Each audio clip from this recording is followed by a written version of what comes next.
আসসালামু আলাইকুম। আজকে ১৩ই নভেম্বর ২০২৪ রাজশাহী থেকে আপনাদের সকলকে আমন্ত্রণ। ঠান্ডা পড়া শুরু করছে রাজশাহীতে। ঢাকায় সেরকম ঠান্ডা না থাকলেও রাজশাহীতে ভোর রাতের দিকে এখন বেশ ভালোই ঠান্ডা পড়তেছে। এখন সকাল ৮টা। একটু পরে অফিসের দিকে বের হব। তার আগে ভাবলাম যে শীতের সকাল একটু বারান্দায় আসি, বারান্দায় এসে দেখি কি অবস্থা না অবস্থা। পাখি ডাকতেছে।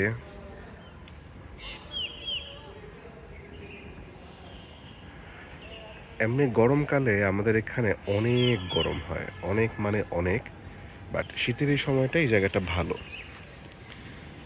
আচ্ছা, আমাদের এখানে কিছু জাংলা বা জলা হয়েছে। এখানে একটা লাউ বা কুমড়া গাছ লাগানো হয়েছে, রেজাও লাগাইছে। আচ্ছা, আর এদিকেও বেশ কিছু হচ্ছে বুনো ফুলের অস্তিত্ব দেখা যায়। কচু গাছ আছে পিছের ওদিকে, খুব সম্ভবত এটা আদা গাছ। মানে বেশ অনেকটুকু মিলেই কচু গাছ করা হয়েছে এখানে। এখানকার বিষয়টা হচ্ছে এই যে এখানে একটা ডোবার মতো আছে। এই জিনিসগুলাকে আসলে ভরাটি করা হয়েছিল, যতটুকু শুনলাম, যে বাহির থেকে মাটি এনে এনে ভরাট করা হয়েছে। এই জায়গাটা আরও গভীর ছিল অ্যাকচুয়ালি।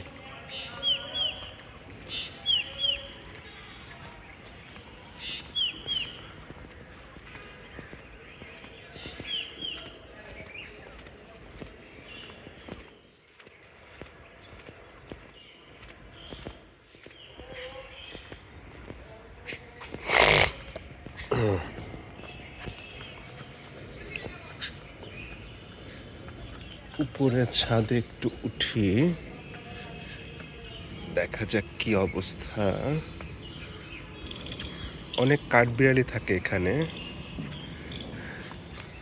এখানে একটা সোলার প্যানেল আছে।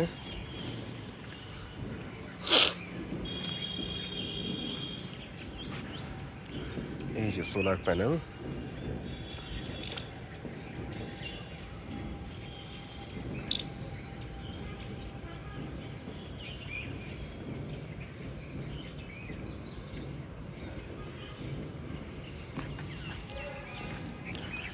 বিশাল বিশাল অনেকগুলা কচু গাছ।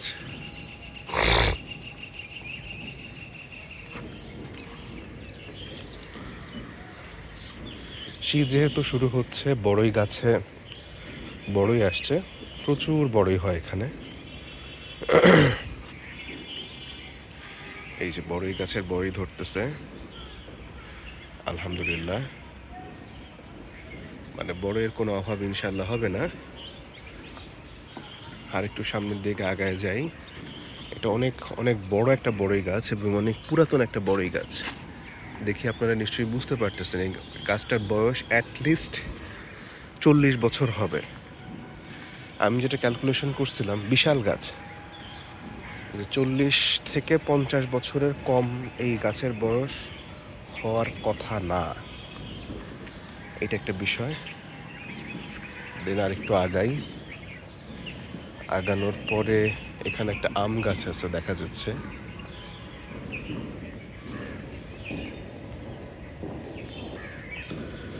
দেন হচ্ছে এখানে হচ্ছে বেল গাছ।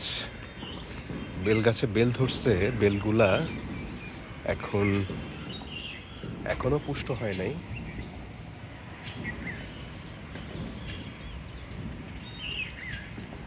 এই তো